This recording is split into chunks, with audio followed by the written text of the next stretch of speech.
And I was born in a tented refugee camp as a result of that. I am the son of the Nakba. And now we are the victims of the victims, but who is the victimizer? Was it the Palestinian people? Could you have seen perhaps a realistic mass integration of Jewish people into Palestine where they would co-inhabit it? In the Israeli army, there are Muslim soldiers, there are Christian soldiers. This is not about the identity of our oppressors. This is about the fact of our oppression. What does a two-state solution look like to you, and how can you work with an Israel which is basically unwilling to remove settlements in West Bank? Many people think the two-state solution is a Palestinian demand. Wrong. The two-state solution is a Palestinian concession. Such a people who have been able to do this despite all that, can you imagine? Can you begin to imagine how Palestine will become such a force of good should Palestine be free? This is Critical Edge. Today we're here with Ambassador Husam Zomlot, head of the Palestinian mission to the UK. He's been a vocal advocate for the Palestinian cause since a young age and now works closely with Mahmoud Abbas, head of the PLO, that is the Palestine Liberation Organization. Husam, thanks so much for being with us here today. Thank you, Lucas. One question we like to begin all our interviews with is, when was the last time you changed your mind about something important? Oh, every day. I change my mind a lot. But the first time that I changed my mind was when I was rather a child, about what my people have gone through and how this has been done without any real pushback by the international community, by the surroundings. And that really propelled me to engage more in public life and in the pursuit of justice for our people. And that moment was a very vivid moment of my life, which was the first Intifada that has really made me change course. So maybe just for our listeners, what about that situation and the first Intifada made you change your mind? Well, I came to close sort of contact with the occupier, because up until then I was a child. I was shielded by my community, by my parents, by the refugee camp I was born in, shielded in every sense. But then by then I was on my own in the school, and the first Intifada erupted. I went out with my colleagues, the students, in a march. And then that was the first time I see the Israeli military, the Israeli occupation forces in action, shooting live bullets against, peaceful demonstrators. It was a march. I remember 6 being killed that day, all unarmed, all peaceful demonstrators. I saw some of them. And then I was myself arrested and beaten that day. And that really shaped a lot of my thinking about the need to actually change that reality. That reality we cannot live with, we cannot accept, we cannot accommodate. And it's not just a matter of national considerations, but it's also personal. I mean, it brought me back to why I was born in a refugee camp, what happened before to my parents and grandparents.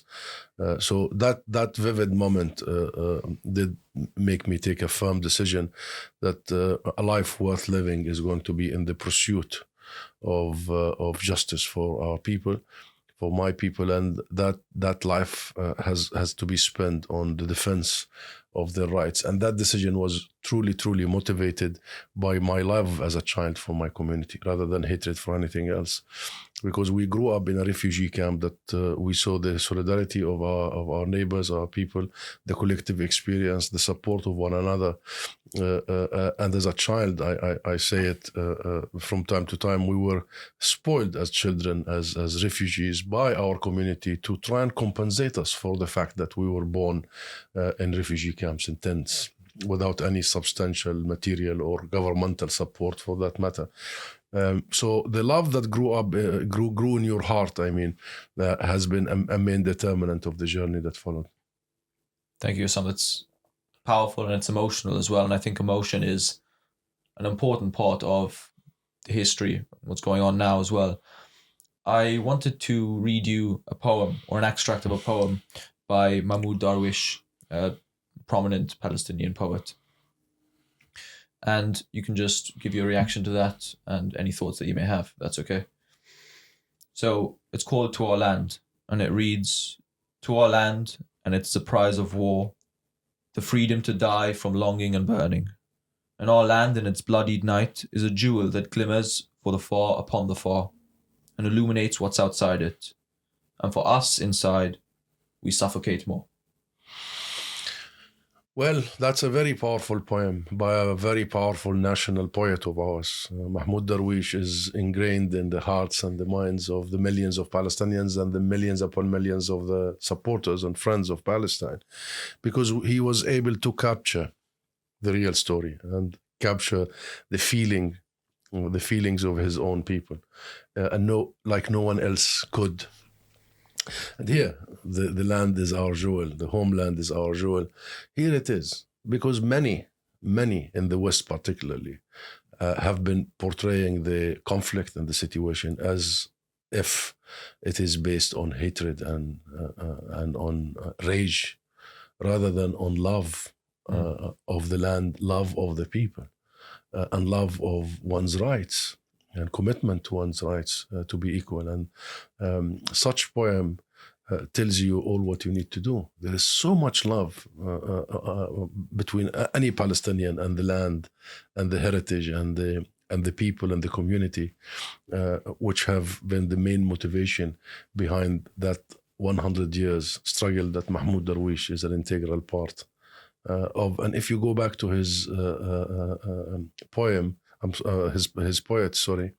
his poems, you will find out a great deal of love and attachment to the mother, to the grandmother, to the neighbor, to the landscape, to the history, to Palestine being the cradle of civilizations, the birthplace of Christianity, a significant sacred place to all Abrahamic religions, the bridge between East and West, a hub, a true hub. And that is exactly what shapes, motivates the Palestinian people. It is the love of, not the hatred towards. Thank you, Husam. Let's talk a bit about that then, because you said the first Intifada, beginning in 1987, was the first time that you sort of engaged with the politics in a wider sense. But nonetheless, you were born in a tented refugee camp just on the border of Palestine. You said even when you were younger that you thought the UN flag was your flag. Why don't you tell us, even before the first Intifada, what that taught you about Palestine, that experience, and what that taught you also importantly about Israel? As a child, the thing that was most vivid is the community, is the people, is the family, is your parents, grandparents, your aunts and uncles, your cousins, but also your immediate neighbors, because a nation that has gone through the Nakba, which is the events of 1974, 1947 and until 1948, whereby 2/3 of the Palestinian people were ethnically cleansed from their homes and livelihoods, what have you. And I was born in a tented refugee camp as a result of that. I am the son of the Nakba, like millions of Palestinian refugees. But the one thing that would always live with us as a Palestinian refugee, the one thing is the love we got, the care we got, the support we got from our community. It's unparalleled. I'll tell you that. I always make it sound like a joke, but it's not. That as if one mother is not enough, I had 20 mothers in the refugee camp. Everybody cares about everything. Everything is communal, because that nation, that ancient rooted nation, has lost its material base to Israel in 1948. Their land, our land, was taken and stolen. Our homes, our properties, our businesses, our farms, everything was taken. So they lost the material base, and therefore what left was the human side. What left was the investment in the human capital. And that's exactly how can I describe for you a life in the most adverse, difficult situation imagined, intense, but a life full of love and full of solidarity and full of communal being and existence. Like in the refugee camp, you only have one home, one phone in the neighborhood, one TV. So we all go to watch TV in that home, and everybody uses the phone in the other home. It happened that the phone was in my home, but the TV was in the other home. But that life teaches you so much love. It teaches you so much collective being and collective commitments, and it teaches you that it instills in you that everything you do is because you have so much love to give back to the people who gave you so much love and investment on the way to where you are today.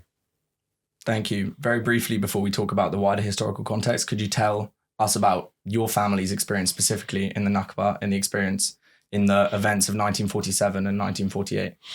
My family come from a village by the name of Simsim to the north of Gaza Strip. And my family has gone through what 2/3 of the Palestinian people have gone through. They were attacked by Zionist militias at the time. Massacres were happening all around them. And at one point, they had to take the decision what to do with their children and grandchildren. And unfortunately, the same decision has been made by the same refugees yet again. This is the first time maybe in modern history that refugees are made refugees not only once, not only twice, but multiple times. This is the first time. This is the first time an entity that is Israel is still targeting the very same people it targeted 76 years ago. Not once and not twice again. And you see what is happening. People need to remember that Gaza, 80% of the population in Gaza are refugees like myself.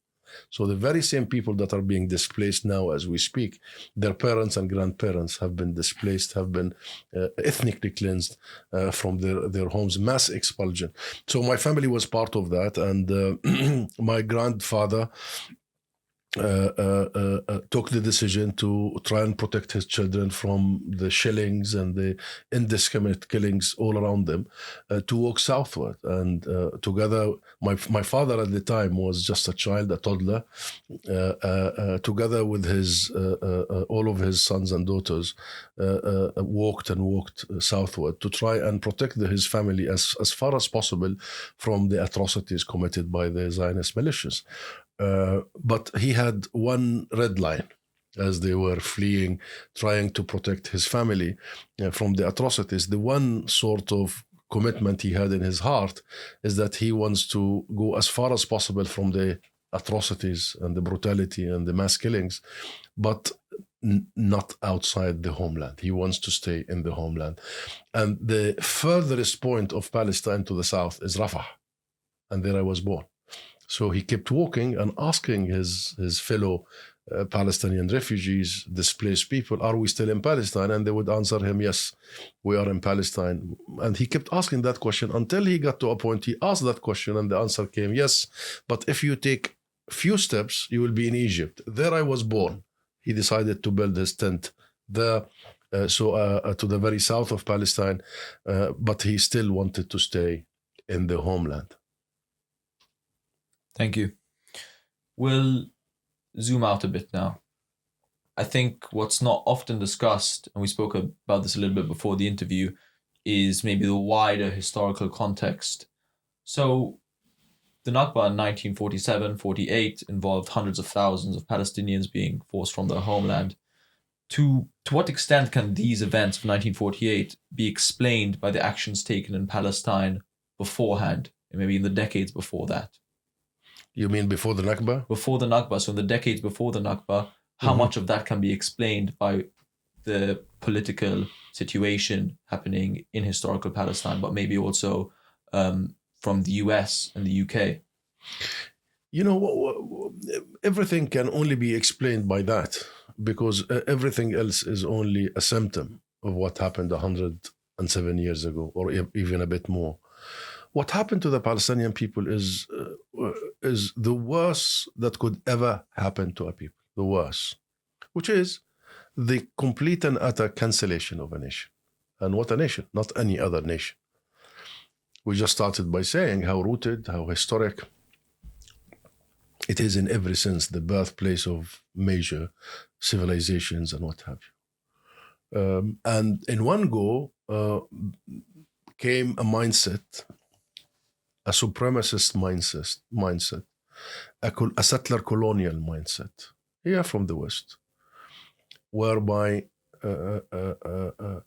Palestine has become from the most ancient rooted of civilizations, from a people that are very well known throughout history to be right in the middle of all these civilizations and a minaret in every sense. Jerusalem, Bethlehem, what have you, Jaffa, and exportation of oranges. Jaffa used to export oranges to the UK more than the UK would export to Palestine. The net trade was in our benefit.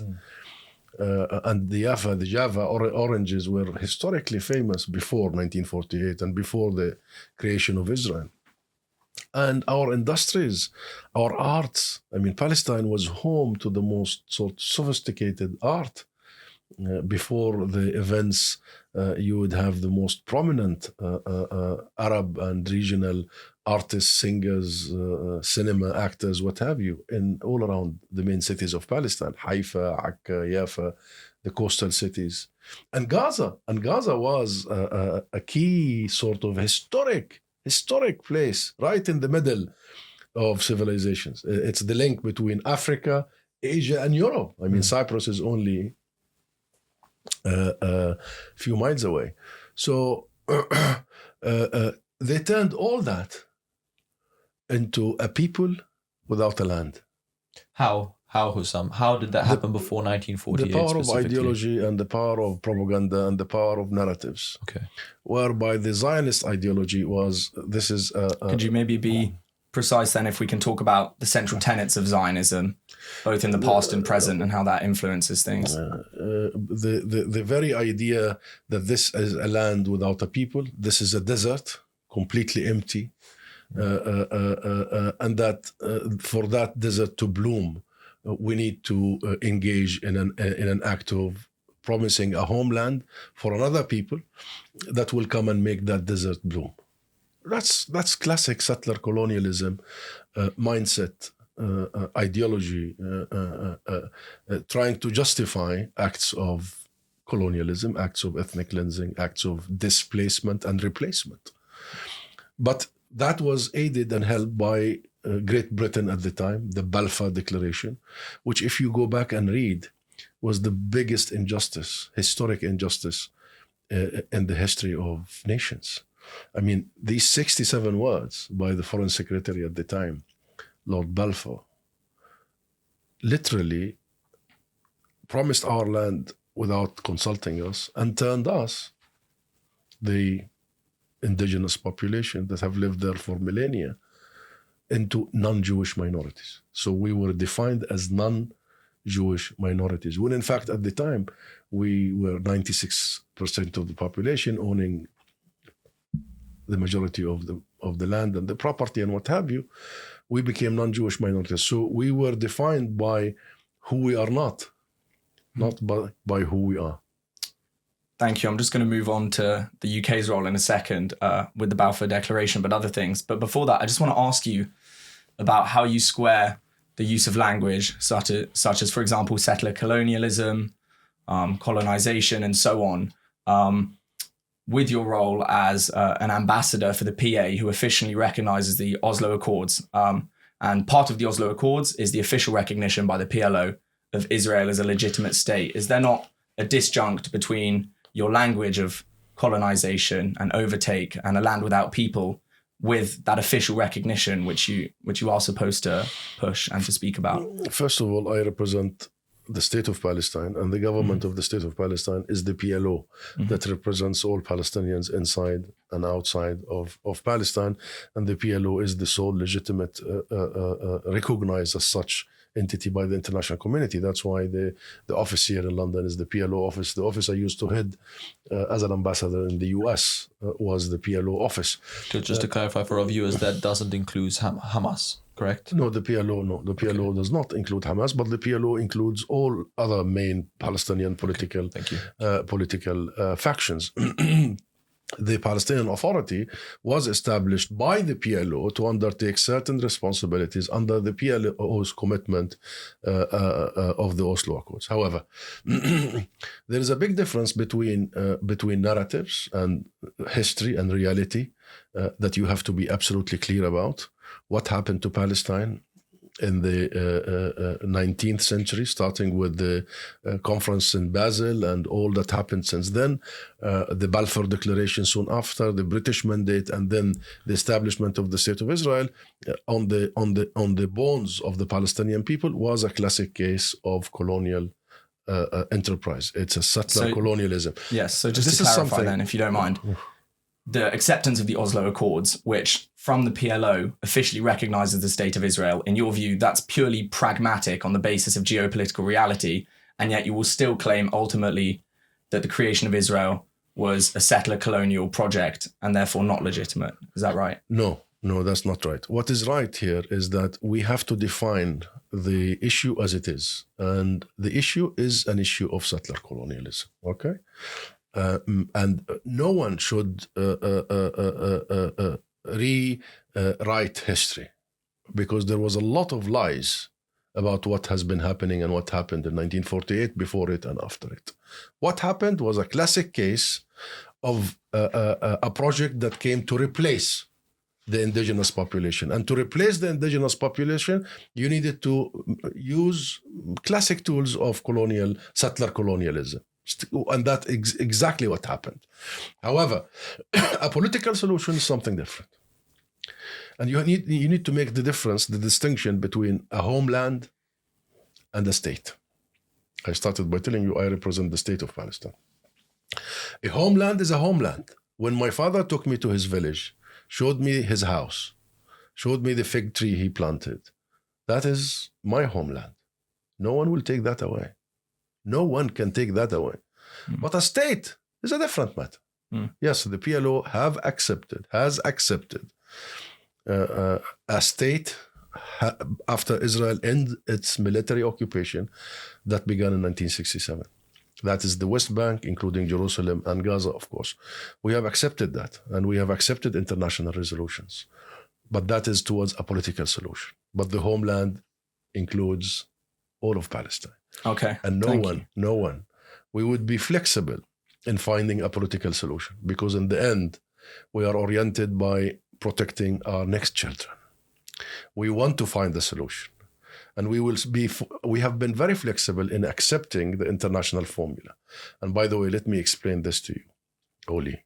Very important. Many people think the two-state solution is a Palestinian demand. Wrong. The two-state solution is a Palestinian concession.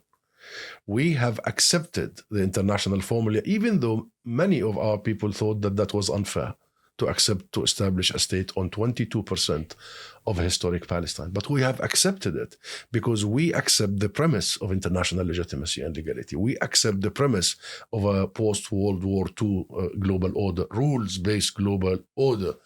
But that does not in any way or shape change the facts of the homeland and what happened to the homeland.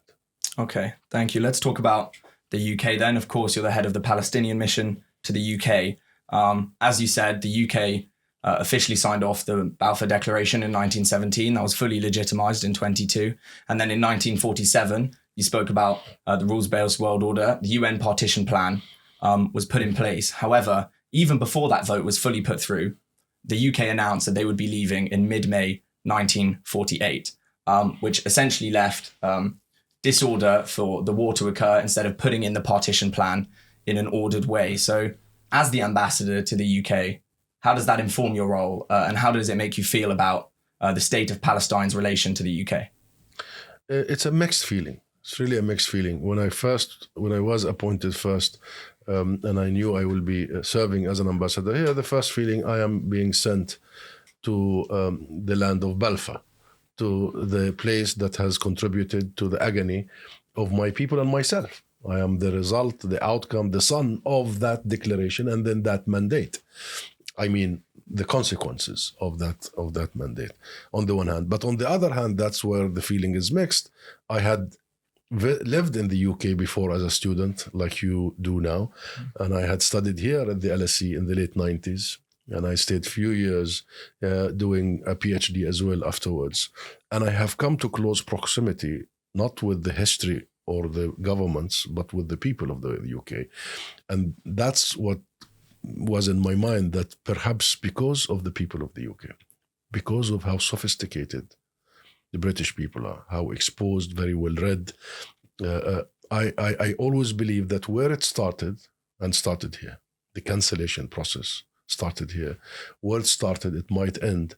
And it gives me so much strength when I see this is happening and materializing in front of my eyes. When I see 1 million people, British people, in the streets in support of Palestine against the genocide.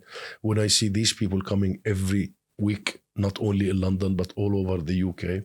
When I link this to the anti-apartheid movement of the 80s to free South Africa and to end the apartheid regime there and to free Nelson Mandela. And when I know that history teaches us that the epicenter of that global anti-apartheid movement was London. And when I see that the same global movement is happening for Palestine here. And when I remember the saying of Nelson Mandela at the time, the freedom of South Africa is incomplete without the freedom of Palestine. When I link all these things together, it fills my heart with hope that perhaps, yes, the UK and the people of the UK particularly could help end this whole injustice where it all started. Thank you, Husam. Obviously, the West, right, has a certain relationship with both the Palestinians, but also with the Jewish people. So I think it's undeniable that in the early 20th century, the West treated the Jews unacceptably, from multiple pogroms in Eastern Europe to most centrally the Holocaust. So it is also undeniable that this is what created support for the foundation of Israel. Truman's advisor, for example, told him that it is a moral obligation of the Americans to support the Jewish people, just bringing it to the Holocaust. So this is obviously a two-sided story of Palestinians and the Jewish people and Israelis. How crucial is the Holocaust in understanding both the history of Israel, but also the current national psyche? It's very crucial. And anti-Semitism here in the West, in Europe particularly, against the Jewish people is dark and one of the most evil acts that any people could have gone through. I mean, to be targeted only because of who you are. And the Holocaust is the most heinous crime in modern history, by far. And we, the Palestinian people, because of the situation we have gone through, really do feel how a people could feel being targeted only for their identity. And Europe is guilty of years and decades and centuries of anti-Semitism and targeting the Jewish people for being Jewish. Absolutely. And this evil has to be uprooted, completely uprooted. Anti-Semitism does hurt our issue, our cause. Our cause has nothing to do with the Jewish people. Has nothing to do with the Jewish people. In fact, I've just mentioned the support here and the solidarity and the demos. Go and find out. You will find many of them are Jewish people who are Jewish brothers and sisters who participate in all these demos, in campaigns that happened in Oxford, Yes, your university. I went and I met many of them are Jewish students. So this is not a religious conflict between Jews and Muslims or Jews and Christians. This is a political conflict. And if you look now deeper, you will find out that the biggest number of Zionists are not Jews, actually. The biggest number of Zionists are Christians, the Christian Zionist movement and the evangelical movement. So we will need to make sure of that. And having said all that, and to truly fight and uproot anti-Semitism, we will need to not conflate it with being against the Israeli policies, against a state policy, a government policy. I mean, it is absolutely ridiculous to assume that the Palestinian issue has anything to do with the guilt and or has anything to do with the anti-Semitism as a very vile phenomena. Our issue has nothing to do with that. But it is interlinked. You do agree? It is interlinked. It shouldn't be interlinked whatsoever. There is a causal relationship, though, between the post-Holocaust movement of the Jews into Palestine and the current conflict, right? And that was caused partly due to a certain guilt from the West. The question is partly was that the Jewish people were left without a home. I'm not saying that what happened was what was supposed to happen, but could you have seen perhaps a realistic mass integration of Jewish people into Palestine where they would co-inhabit it? It's best that the West and Europe should have fought harder anti-Semitism and allowed the Jewish people to live wherever they want to live. Because there are so many Jewish people who want to be British and French and what have you and live in these countries, and there are millions of them. So it's best to actually make sure that the phenomena of anti-Semitism is fought hard and uprooted, because the real issue is here. The issue of anti-Semitism is here. It's not in the East. And the East, including Palestine, have been historically known for coexistence and tolerance. I mean, Palestine had many Palestinian Jews in it before 1948. They were part of our nation. They were part of our national fabric and social fabric. And we have coexisted for millennia without any issues. The issues are here in the West, but the conflation has got to stop. Nonetheless, though, if you don't mind me saying, pre-1948, this is not to lay specific responsibility on either side. However, there were tensions before 1948 and before the Holocaust, right? For example, with the Great Revolt of 1936 to 1939. And so there seems to have been a problem with coexistence to some extent in historical Palestine, even before the foundation of Israel. So how should we look at that? Yeah, but that event, or the Great Strike in 1936, was primarily when the Palestinian people got to realize that what was coming their way is a campaign of ethnic cleansing. What was coming their way was a classic settler colonialism a project that would end displacing them and replacing them, and this is exactly what happened. But before all these events, before the Palestinian people came to the realization of that, the Palestinian people, be it Christians, Muslims, or Jews, were living. Of course, there are incidents here and there, of course, that should be fought and should be stopped. But by and large, they live together as communities in Jerusalem, in Bethlehem, and everywhere, in a way that one could explain to be exemplary and to be a model for what should come in the future. But the key issue here about anti-Semitism as a plague that should be uprooted is that those who conflate it argue that a ridiculous idea that had our oppressors been non-Jewish, we would have been okay with it. Nonsense. This is not about them being Jewish. This is about them being occupiers, colonizers, besiegers. So, and them is not just Jewish. In the Israeli army, there are Muslim soldiers, there are Christian soldiers. So this is not about the identity of our oppressors. This is about the fact of our oppression. Can I make that point even more clear? This isn't about the identity of our oppressors. This is about the fact of our oppression. What is at stake here is the oppression, and what we are struggling against is against the oppression, no matter the identity of the oppressor. But I do just want to focus in, because I think nonetheless, I think a lot of it has to do with identity, right? I mean, pre-1882, the Jewish population in Palestine was something like less than 1%, right? And Israel now, the argument from the PLO is also displaces and excludes Palestinians on the basis of race and identity. Many Israeli organizations affirm their Jewishness as a key element of what's going on here. And we talk about an Israeli-Arab conflict more widely. So I think it would be inaccurate to not allow identity to play part of the story and try and help that explain what's going on here, surely. Well, the moment you start thinking in supremacist terms, the moment you start thinking that, only a certain identity, a certain ethnicity has rights, exclusive rights, a certain ethnicity has claims on the entire land, is a moment when, you get us to where we are today. What we need to see is that everybody realize that, things must be shared, rights must be achieved and granted equally.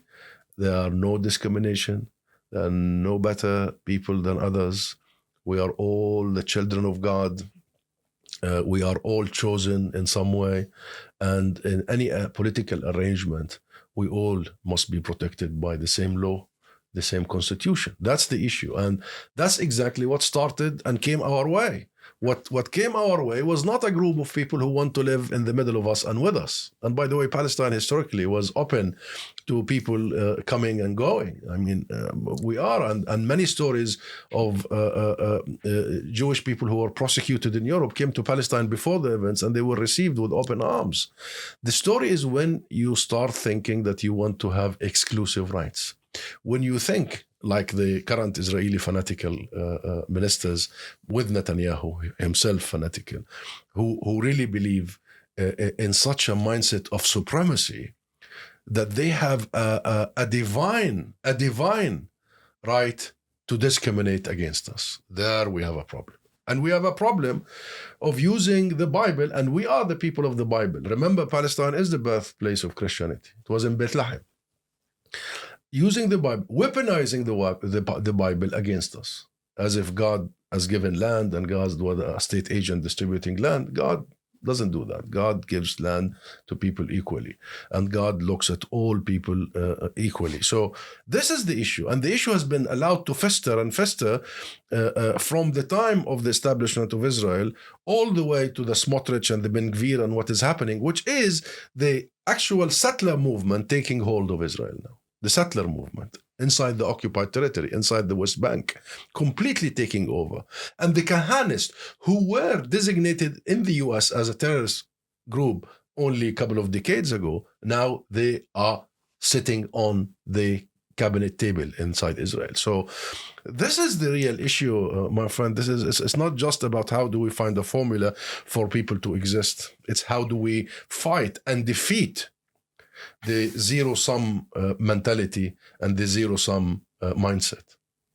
Thank you. Before we move on to the final section of the interview, I just wanted to quickly pick up on one point, just back to the Holocaust, where you mentioned that the solution should have been some sort of cohabitance of Jewish people post-Holocaust in Europe. And correct me if this is a misrepresentation of your point, but do you not think that by asking the Jewish people to remain in the lands in which they were discriminated against and in which mass genocide was committed against them, do you not think that that's also a lot to ask?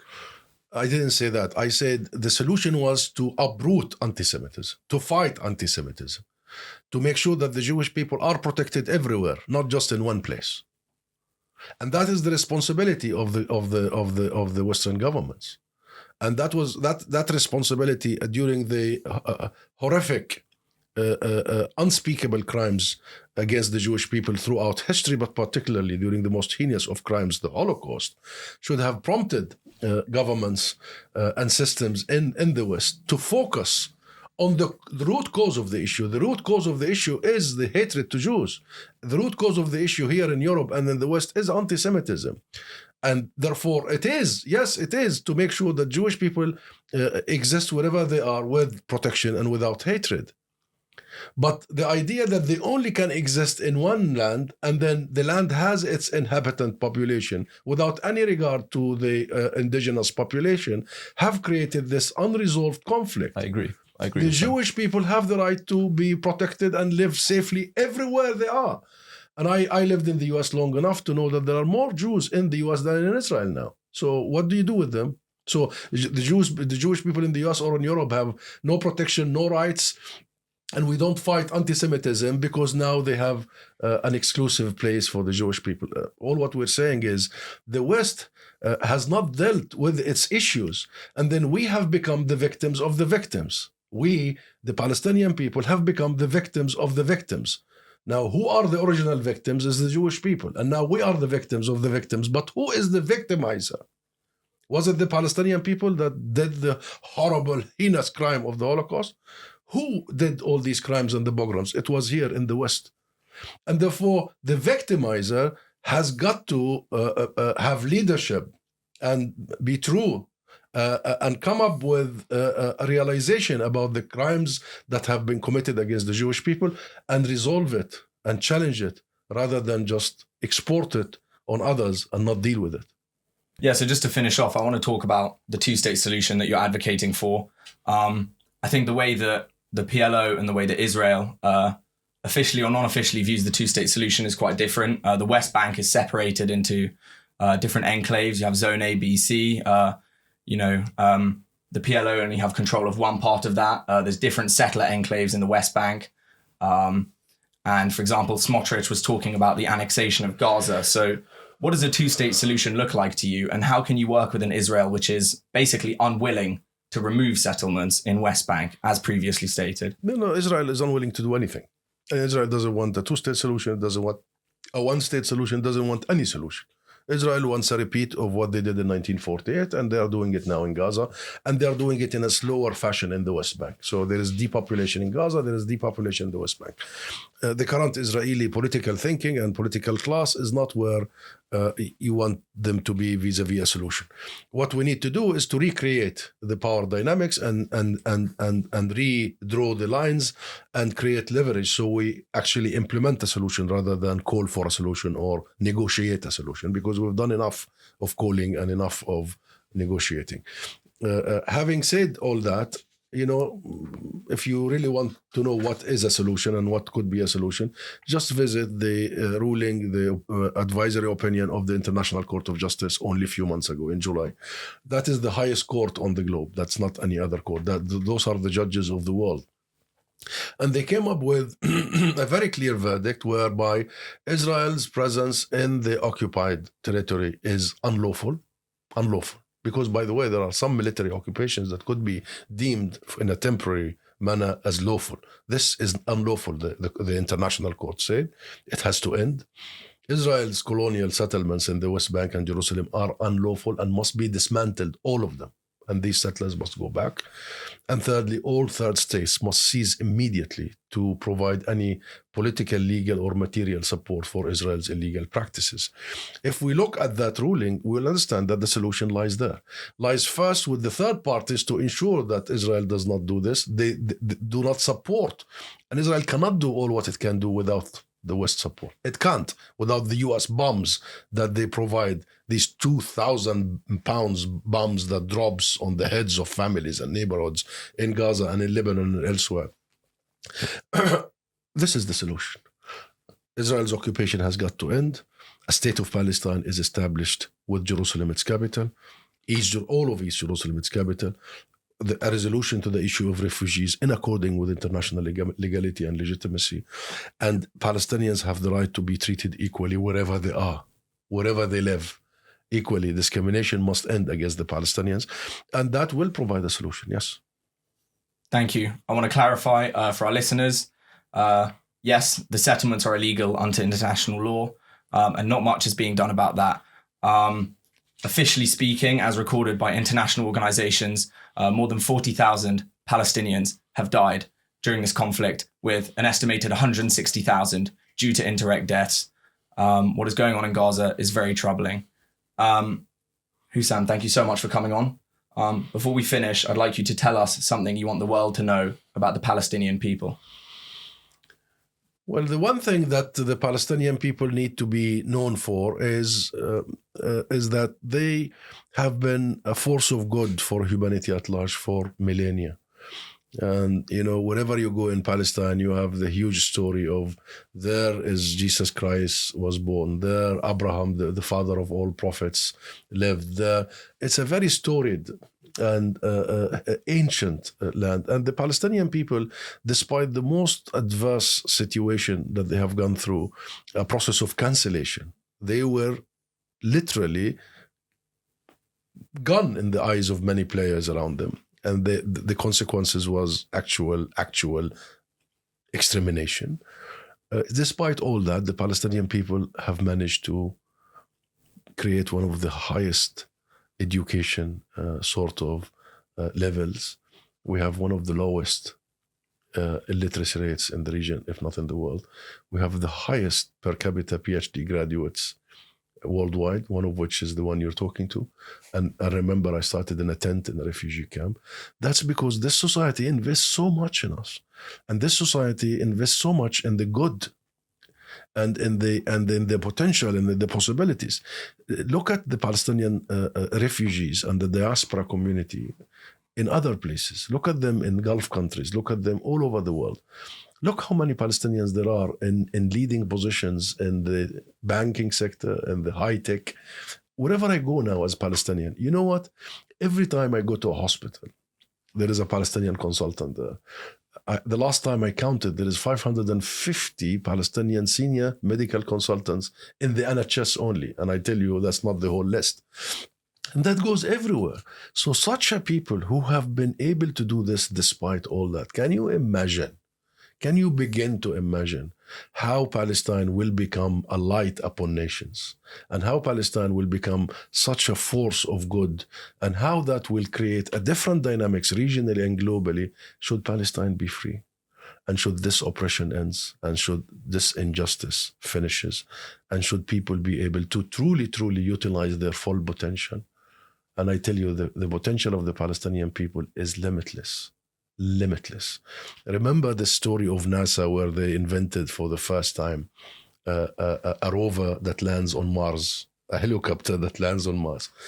I found out that the person who actually invented that Mars rover was a Palestinian from Gaza who sat next to me when we were in high school some 30 years ago.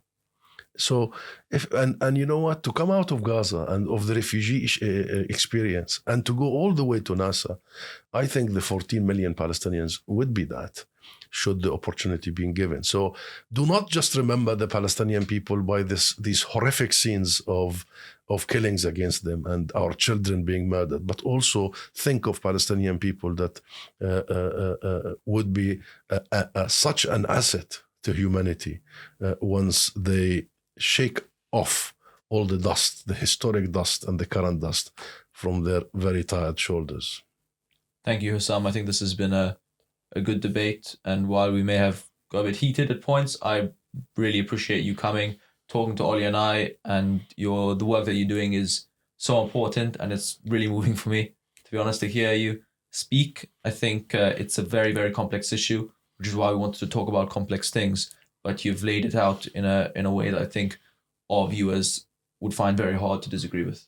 Thank you for your time. Thank you. Thank you. Best of luck. Thank you very much. Hey guys, we just wanted to sit down and have a chat about how the interview went and our outtakes. Lucas, how did you find it? I thought it was powerful. I think there's no denying that whatever side of the political spectrum you sit on, he's a powerful guy. Yeah. I mean, let's start by saying how nice he was when he walked in, complimented the studio and everything, asked us questions about us. He had a really positive energy. And I think for me, something he does, which is partially due to his position in the country he's advocating for, is that he's very clear. And I think many ambassadors use pre-existent lines and say things, these tropes which they have to push, but he's willing to talk about the emotion, and he's willing to state very clearly where he's at. Yeah, do you think he over-romanticized the pre-1948 situation in historic Palestine? Yeah, I think I tried to push on that. There's a certain extent to which he wanted to give an idea, which is not entirely untrue, of this peaceful place. It does have high religious significance. It has been a connection for continents, across thousands of years. Nonetheless, from the reading we did, the Great Revolt was one thing. He did kind of brush the Great Arab Revolt aside, to be fair. He called them like there are these incidents that need to be resolved, but then he kind of like had that as a footnote rather than like maybe other historians in general might put a more of a focus on that as like central to the geopolitical developments. I think he wanted to kind of say that 1948 essentially was the beginning of history in a way, and like from 1882 up until 1948, the Jewish population expanded from something like a few thousand to a few 100,000, right? And that is something, seeing that development, I think is important. And it may actually, be positive for how we look at the conflict, or be positive how we look at the Palestinian cause or not. Yeah, I think he did kind of like skirt around some of the points I was trying to make, in that I was trying to ask him about pre-1948 and how that led to the events of that year. I think to some extent he maybe skirted around that. I don't know how you feel. Yeah, no, I agree with that. But, I think as an ambassador, it sort of makes sense, right? I mean, what he's trying to do, as well as stay true to the facts, is like build a national story. And I think that kind of narrative which we were introducing maybe complicates it a bit too much from the point of view of somebody who's trying to. We were trying. We do try to complicate narratives, though, isn't like part of the whole. Yeah. The whole critique of the war, that it is just charged by narrative largely. Or this is the October 7th hostage narrative, for example, is one line that like is taken. Yeah, it's interesting to note, I guess, like from the discussions we had before, why we didn't talk about October 7th too much. Yeah, that's a good point. And you can say your viewpoint like in full, but for me it was really that, recognizing the significance and the horror of October 7th. Nonetheless, it is sort of almost exclusively, one of the first questions that gets asked to people who advocate for the Palestinian cause in general. Of course, he's the ambassador. He would have had that a lot. And so that's why I think we tried to push back pre-1948 in terms of Palestinian reaction more generally, as opposed to October 7th, which, seems like something that's said a lot. I think it is the case that October 7th is just fundamentally such an important part of this history and the development and the war. But the entire conflict didn't start on October 7th, and it's just been a little overdone, that line, do you condemn Hamas? Do you condemn October 7th?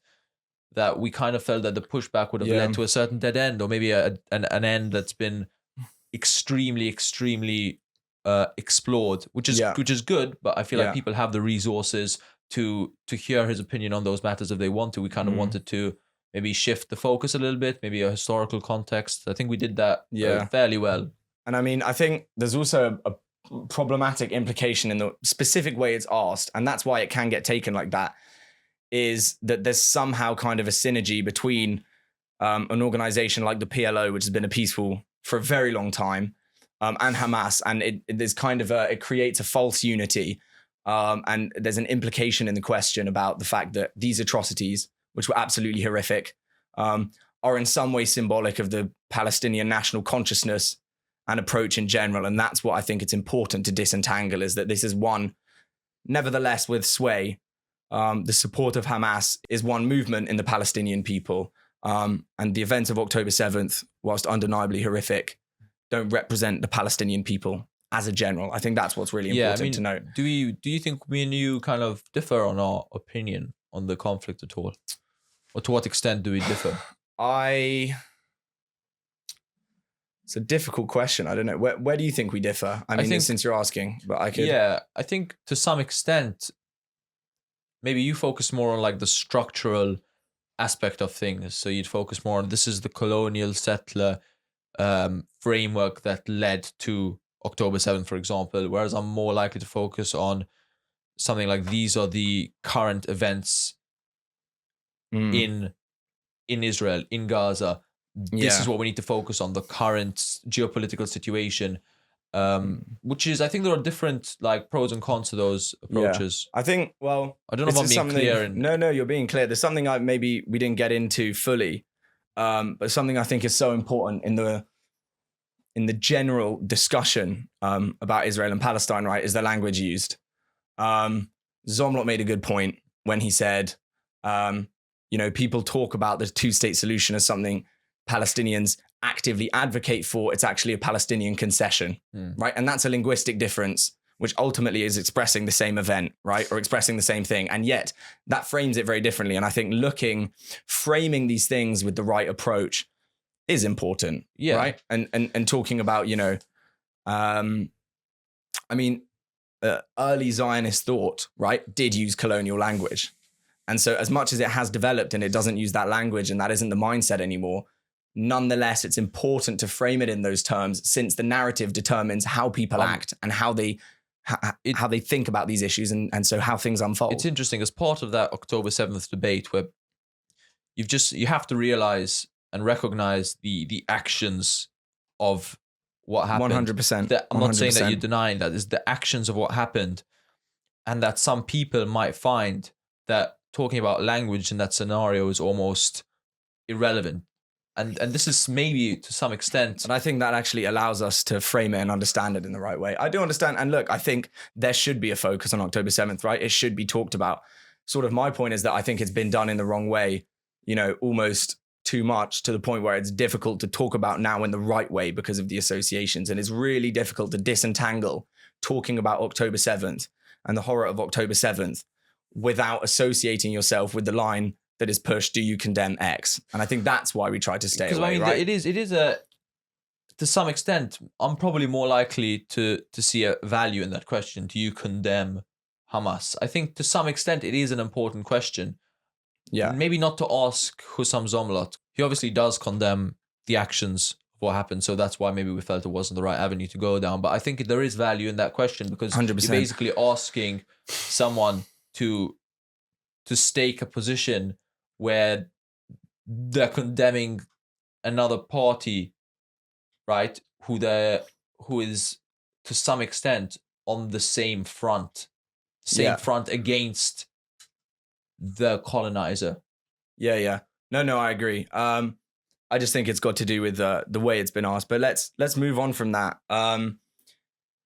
It was a really interesting distinction he had between the language he used about colonialism and oppression, right? And the fact that he accepted the Oslo Accords. There's still a little bit of a dissonance for me. And other ambassadors, for example, delegates to the UN, would be much more hesitant to say, I officially recognize the state of Israel due to the post-Second World War order, and because of the geopolitical reality, and yet nonetheless, he maintains the narrative that basically the creation of Israel is a colonial project, right? And there is a dissonance there, which I think he did distinguish well, talking about Palestine as the homeland versus Palestine the state. And yet it's interesting that somebody in the PLO is able to do that when, speaking as an official, you should speak in the capacity of somebody who officially recognizes what has been stated by your organization. Yeah, there was like a distinction that he was drawing between the emotional, so the connection to historic Palestine, versus like the pragmatic, the realpolitik of the situation. But it is interesting that he was almost conceding that facts on the ground can have like real world effects, and that they have created what he calls an official state of Israel. I think he pushed over the settler question a bit too quickly. I think in order to seem hopeful about a two-state solution, in order to push a positive message. But the Likud coalition, which Netanyahu currently runs, has a large faction from the religious party, the RP, without which Netanyahu's coalition would crumble. And it's that party on that issue which does not accept the removal of any settlements from the West Bank. And so I think maybe Zomlot wanted to brush it over to maintain a positive message, since it's not directly in negotiations. But that is going to be way more complicated, because I don't think people in the West Bank probably will accept settlements as part of a two-state solution. That's going to be way more complicated than probably he put it across. So I think one thing which we do need to also briefly discuss is that we got a little bit heated at one point. The discussion got a little bit heated when we discussed the Holocaust. Obviously, for him, it's a difficult topic to navigate. There's no skirting around that. But I think he did it well. I think he explained his position quite well. I don't know what you think about it, but I feel like the Israeli national psyche in relation to the Holocaust is that important point. Yeah. I think there's a problem, right? Because the framing of the question, as we put it, was what role does it play, right, in the narrative about Israel-Palestine? That's the important question for me. And what role does it play in explaining, the support which accrued for the foundation of Israel in the West, and how the West treated Jews in general? Now, I think the problem for him is that, as somebody who advocates on behalf of PLO, any statement can quite easily be taken out of context. And he told us that that does happen. Post-interview, he told us that he didn't want to be taken out of context in relation to what he was saying. Which is fair enough. He was very authentic in the fact that he thought it was horrific and that anti-Semitism is still has increased and is a huge problem in Europe. And I think, his point that nonetheless we should seek to resolve that in Europe in the present day is important, right? And to not abstract from that. So I think the main disagreement that came there was that to some firstly, just to preface it, he is a diplomat. He needs to just be careful about what he says. So there was that element that you could tell he was not only thinking about what to say, but thinking about how what he was going to say would come across. I think there's that element that he is a face for the Palestinians. But again, I don't think there was necessarily a disagreement with him. It is a question of, to some extent, what importance do you place on that as one of the factors leading to the foundation of Israel and to the events of 1948? And maybe we didn't go into enough detail, but I think it was important to bring up in any case. Yeah, no, definitely. Let's finish by talking about the political reality on the ground right now. Smotrich, the finance minister, has said he wants to annex Gaza in 2025. There's a lot going on. The war has continued for well over a year now.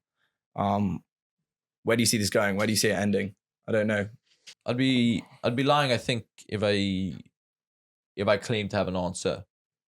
I don't, and no one has a specific answer. I think there is a pragmatic approach to this. Let's have the ceasefires. Let's prevent people from dying as much as possible. And this is a point that Zomlot's made in other interviews. And then only once there are ceasefires in place and it's not just people killing other people, humans killing other humans, then can have diplomatic discussions. Yeah. And he's willing to say that Palestine must not, or the Palestinian people must not now try and take huge amounts of land back. He advocates for the Oslo or post-Oslo Accords agreement. He's whatever side you're sitting on. If you believe that this land should be inhabited by Israeli nationals, if it should be inhabited by Palestinians, let's say some land in between, some parts of Jerusalem, who should take which part? To some extent, the exact way in which those lines are drawn is not the most relevant point. It's a post-conflict discussion, The right? most relevant point now, I think, at least in my mind, what I'm seeing on the news every day, is just stopping the deaths. This is unnecessary deaths. It's just that is why it was so great to talk to him as well, to hear his opinion on that. Here's the thing from my perspective is, there was something like 1,000 deaths on October 7th. The Israeli need for security and to get the hostages back is obviously strong. My issue comes with the narrative from Likud and from Netanyahu's government that they're doing everything they can to get back the hostages when there's been multiple attempts at a ceasefire deal, ones which Hamas have accepted, which would include the return of the hostages, right? And we see, a powerful state with one of the strongest intelligence services in the world going around a territory they control, needing to destroy hospitals with so many deaths in order to find these hostages. It doesn't seem realistic to me that it's the main objective at this current moment. And then the larger question, which I don't claim to have the answer to, is how do you free these hostages, and at the same time, how do you bring justice to the Palestinian people who are living in some of the most awful conditions imaginable? Yeah, I mean, we discussed the extent shortly at the end of the interview with Zomlot. Maybe that's a point where we slightly disagree, is that I think, at least from the point of view of the campaign that Netanyahu is doing, moving refugees around, et cetera, the unnecessary killing. For me, it seems that despite the Israeli national consciousness in general being, seeing the return of the hostages as highly important, I don't personally think that Netanyahu as being fully authentic with regards to his aims and what he's trying to do in Gaza. But guys, thank you so much for listening in. This has been Critical Edge. This is our first podcast with our new name. We're really excited. We're looking to bring critical discussions, challenging guests, not shying away from controversial topics. And we want to bring you guys along with us in this journey to learn how to think, not what to think. Thank you for listening. Please subscribe, and we'll see you next time.